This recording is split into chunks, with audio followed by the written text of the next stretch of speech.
કાંઈ જ નથી જોતા, એમને લેવા દેવા નથી આપણી સાથે. હવે જ્યારે કહેવાનું હતું ત્યારે એમણે તીર્થંકરતા ત્યારે કહી દીધું. હવે જે સિદ્ધ થઈ ગયા છે એમને હવે લેવા દેવા નથી. તમારે ધર્મ કરો તો ધર્મ કરો, ન કરવું હોય તો તમારી મરજીની વાત છે. એ કાંઈ બોલતા નથી, ચાલતા નથી, કોઈ નિર્ણય નથી કહેતા. એટલે ભગવાન નથી જોતા. છતાં ઘણા લોકો કહે કે કહીએ તો હોડા નેર જ ભલા, કાંઈ પણ કરે તો ઉપર જોજે હો બેઠો છે. પણ એ ઉપર બેઠો છે કે નથી બેઠો ખબર નથી, પણ ઉપર બેઠી છે. ઉપર બેઠી છે. કોણ બેઠી છે? ઉપર કુદરત બેઠી છે. એની હજારો નહીં સેંકડો આંખો રેલી છે. એ બધું જુએ છે અને નોંધે છે. આપણે આવું બોલીશું તો એનો કોઈ પુરાવો નથી. છે કોઈ નકર પુરાવો કે કુદરત જુએ છે, બધું જુએ છે, ચારે બાજુ જુએ છે? કાંઈ નકર પુરાવો નથી. નકર પુરાવો એ છે કે આપણે જ્યારે સારું કરતા હોઈએ છીએ ત્યારે ફીલ થતું હોય છે, અને નરસું કરતા હોઈએ છીએ ત્યારે પણ આપણને ફીલ થતું હોય છે. થાય કે ના થાય ફીલ? હા, ગમે તે બહુ પાપી માણસ હોય એવું કાંઈક અજુગતું કરે ત્યારે એને પણ અંદરથી ટકોરા મળે, ફીલ થાય કે આ ઠીક નથી કરતો. તો આ અંદરથી આપણને જે ફીલ થાય છે એ જે કંઈક થાય છે એ કંઈક કુદરત જેવું છે. સુંદર સુખી માણસના ચહેરા કેવા હોય? એકદમ સુંદર માણસ હોય, સારો માણસ હોય, એના ચહેરા કેવા હોય? હા, સાચા સારા સંત મહાપુરુષો રહેલા હોય એમના ચહેરા કેવા હોય? એમના ચહેરા પર શાંતિ છવાયેલી હોય કે ન હોય? આપણે કહીએ ભગવાન કેવા સારા લાગે છે. અરે ભગવાન સારા છે જ, લાગે શું? તું કાંઈ પણ નહીં કરે ને સજાવટ તો પણ ભગવાન તો સારા છે ને રહેવાના છે, રહેશે ને. હા, કે મીનાબેન તમે આંગી કરશો તો જ ભગવાન સારા લાગશે? બિલકુલ નહીં, ભગવાન સારા જ છે. આ તો આપણે ભક્તિવશ કંઈક કરી રહ્યા છીએ કે ભગવાનને શોભાવીએ, શણગારીએ. બાકી તો નેચરલી શોભા છે ભગવાનની, જબરદસ્ત શોભા રહેલી છે. કેમ? આટલી શોભા શેનાથી? શેના કારણે આટલી શોભા? સુંદર કેમ લાગે છે પરમાત્મા? તો આપણે ગીત ગાઈએ ઘણી વખત, जिनकी प्रतिमा इतनी सुंदर वो कितना सुंदर होगा, नाम तेरा है तारणहारा. આવું બોલીએ છીએ આપણે. આનંદગંજી મહારાજ પણ કહે છે ભગવાન માટે, અમિય ભરી મૂર્તિ રચી રે, ઉપમાન ઘટે કોઈ, શાંત સુધારસ ઝીલતી રે, નિરખત તૃપ્તિ ના હોય વિમલજીના, દીઠા દરિશીણ આજ મારા સિધ્યા વંચિત, કાજ વિમલજીના દીઠા લોયણ આજ. હે ભગવાન, મેં તમારા લોયણ જોયા. લોયણ એટલે આંખ. તમારા દર્શન કર્યા, તમારા નયન જોયા. કેટલા સરસ, અમીથી ભરેલા. ભગવાન શેનાથી ભરેલા? અમીરથી. અને આપણે અમીથી ભરેલા છીએ ને. તરત જ ગેસ નીકળે મોઢામાંથી, નીકળે ને. એ નાના પ્રસંગાંક બની જાય તો એને વાગોળ્યા કરીએ. અરે ભોજન કરવા બેઠો છે, ખા હમણાં શાંતિથી. બની ગયું છે, છોડ હવે. પણ નહીં, ચગડોળે ચડે મન. પછી ઘણા કે મારા સાહેબ એક આશરે મેં મજા ના આવી. મજા ના આવી એટલા માટે કે કાંઈક બનાવ બની ગયો છે. ગેટથી બહાર એને લઈ આવ્યો છું ભોજનશાળામાં. એ મનમાં પડ્યો છે ને ભમ્યા કરે છે, એના કારણે એકાસણામાં મજા આવી. નહીં તો એકાસણામાં રસગુલ્લા હતા, ચબાવીને ખાધા કેમ નહીં થે. તો ઘણા લોકોના ચહેરા, ઘણા મહાપુરુષોના ચહેરા એકદમ કેટલા સુંદર મજાના હોય ને. ઘણી વખત ઘણા લોકોને આપણે જોઈએ ને, આપણે પોતે જ કહીએ કે જુઓ તો ખરા કેવો સરસ લાગે છે. શાંતિ છવાયેલી પડી છે તીર્થંકરોના ચહેરા પર, સત્પુરુષોના ચહેરા પર, સારા માણસોના ચહેરા પર એકદમ શાંતિ. અને તમે કોઈ શેતાની માણસને જુઓ, એના ચહેરા જુઓ તમે, કેવા હશે?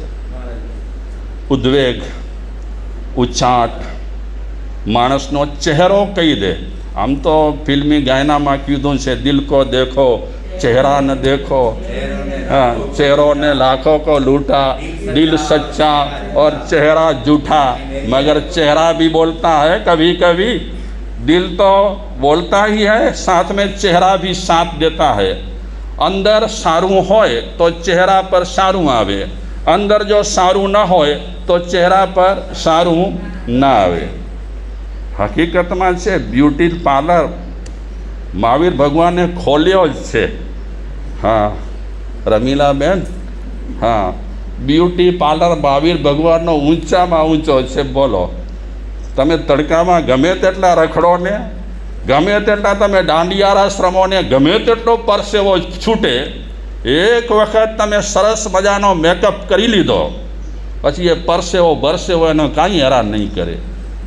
ચહેરા પર એટલો જગમગાટ આવી જાય. શેનાથી આવે? એક મહાપુરુષનો ચહેરો જોઈએ, સત્પુરુષનો ચહેરો જોઈએ, શાંત માણસનો ચહેરો જોઈએ, સારા માણસનો ચહેરો જોઈએ, સાચા માણસનો ચહેરો જોઈએ, કેટલો સુંદર હોય. અને સામે શેતાની વ્યક્તિનો ચહેરો આપણે જોઈએ તો ચહેરા પર રેખાઓ ફૂટેલી પડી હોય, ઉદ્વેગની વગેરે વગેરે, ઉચ્ચાટની. માણસ કેવો? ભરોસા પાત્ર ખરો કે નહીં? કેટલાક લોકો કારણ વગર સારા, સમજુ, સાણા, શાંત દેખાતા હોય. ઘણા માણસો છે કારણ વગર, ઓટોમેટિક, જેને આપણે કહીએ નેચરલી, એકદમ સાણા, શાંત અને સમજુ દેખાય નેચરલી. અને હકીકતમાં છે અંતે મને તમને ફાયદો કયો થશે ખબર છે? અત્યારે ઉપર છલું હું કે તમે ગમે તેટલો દેખાવ કરીશું, એ કોઈ કામ લાગવાનું નથી. ગમે તેટલો દેખાવ કરીશું, હું સાદો બની ગયો અને દેખાવ સારો કરું, એ દેખાવ મને બિલકુલ કામ લાગવાનું નથી. જે અંદરથી ઉપજશે એ કામ લાગશે, અને એ સ્થાયી હશે, એ નેચરલી હશે, એ ટકાઉ હશે, દીર્ઘજીવી હશે. તો ઘણા લોકો એવા છે આજે કે કારણ વગર એકદમ ખુશ, કોર ડઠા અહીં ખેલોતા, મસ્તીમાં છું હું મારી. બોલો, ખાલી ચહેરો જોતાં જોતાં આપણને એમ પ્રસન્નતા મળે. આવા લોકોના ચહેરા ઘણી વખત બોલીએ ને આપણે, સવાર જે પોર મેં કે જો મો નેર્યો, આખી સવાર તો ના આખો ડી મુજો ફેટી ગયો. એટલે તો આપણે સવારના પોરમાં મંદિરમાં જઈએ અને કોનું મોઢું જોઈએ, પણ એની વચ્ચે રસ્તામાં જ મળી જાય ખીમઈબાઈ. એ ખીમઈબાઈ બધી હજામત કરી નાખે. હવે એનું મોઢું, ભગવાનનું મોઢું જોતાં પહેલાં જ આનું મોઢું જોઈ લીધું. ચાલીએ. કુદરત બહુ જ ચોક્કસ છે, કુદરત બહુ જ ચોક્કસ છે. ભલે અત્યારે કલયુગ ચાલે છે, 5મો આર્વ ચાલે છે, ભલે આપણે કહીએ છીએ દુનિયા બગડી ગઈ છે, પણ કુદરત પહેલાંય ચોક્કસ હતી અને આજે પણ એટલી જ ચોક્કસ છે. જેવો બીજ તેવા ગુણધર્મ. બદલાઈ છે, કુદરત બદલાઈ છે કે આપણે એક ઠેકાણે મરચાંનું બીજ વાવ્યું, બીજે ઠેકાણે આપણે મોસંબીનું બીજ વાવ્યું, ત્રીજે ઠેકાણે આપણે લીમડાનું બીજ વાવ્યું, ચોથે ઠેકાણે આપણે સફરજનનું બીજ વાવ્યું. તો કુદરત કેવી સરસ મજાની છે. શું કરે?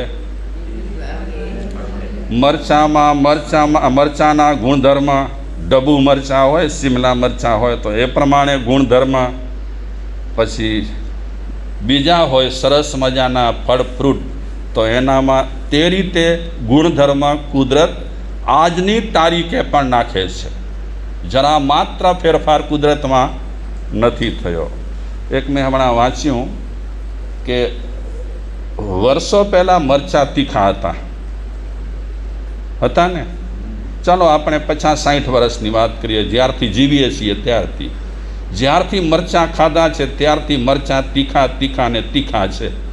પછી કેળા આપણે 50-60 વર્ષથી તો ખાતા હોઈશું, તો કેળા કેવા છે? સરસ મીઠા. પછી આપણે 50-60 વર્ષથી કારેલા ખાઈએ છીએ. કારેલા કેવા હોય? કડવા હોય. 50-60 વર્ષ પહેલાં કારેલા આવા હતા. 50-60 વર્ષ પછી જુઓ, મરચાંમાં કાંઈ ફરક નથી પડ્યો સ્વાદમાં. તીખા હોય એ તીખા. પછી કેળામાં ખાસ કાંઈ ફરક નથી પડ્યું, કારેલામાં ખાસ ફરક કાંઈ નથી પડ્યું. પણ આજે મોટામાં મોટું ફરક પડી ગયું હોય તો માણસમાં. મરચાનો સ્વાદ બદલાયો નથી, કેળાનો સ્વાદ બદલાયો નથી, કારેલાનો સ્વાદ બદલાયો નથી, પણ આ 50-60 વર્ષમાં માણસનો સ્વાદ બિલકુલ બદલાઈ ગયો છે. માનવતા નડિયા નીકળી ગયા એટલે અગાસી પર મૂકી દીધી. માણસ જો આ મરચાં તો વનસ્પતિ કહેવાય ને, કેળા વનસ્પતિ કહેવાય, કારેલા વનસ્પતિ કહેવાય. એ પોતાના ગુણધર્મ જાળવી રાખ્યા. પણ માણસે જે પોતાની જાતને હોશિયાર માને છે એણે પોતાના ગુણધર્મને જાળવી નથી શક્યો. તો આ કુદરત તો પહેલાં એવી હતી, આજે એવી જ છે. ખાસ ફરક પડ્યો નથી. જેવો વ્યક્તિ અને જેવા વ્યક્તિના ભાવ, તે રીતે કુદરત તેમાં ગુણધર્મ નાખે છે. શેતાન હોય તો શેતાન જેવા ગુણધર્મ આવે, અને જો સત્પુરુષ હોય, સારો માણસ હોય તો તેનામાં તે પ્રકારના ગુણો કુદરત નાખે છે. તો કુદરત તો આજે બહુ જબરદસ્ત છે. સારો માણસ હોય એને કુદરત મદદ કરે છે, નરસો માણસ હોય એને કુદરત સાથ નથી દેતી. આપણે ઘણી વખત કહીએ કે કોઈ સગાવાલા સાથ નહીં દે તો કાંઈ વાંધો નહીં, મને જરૂર નથી.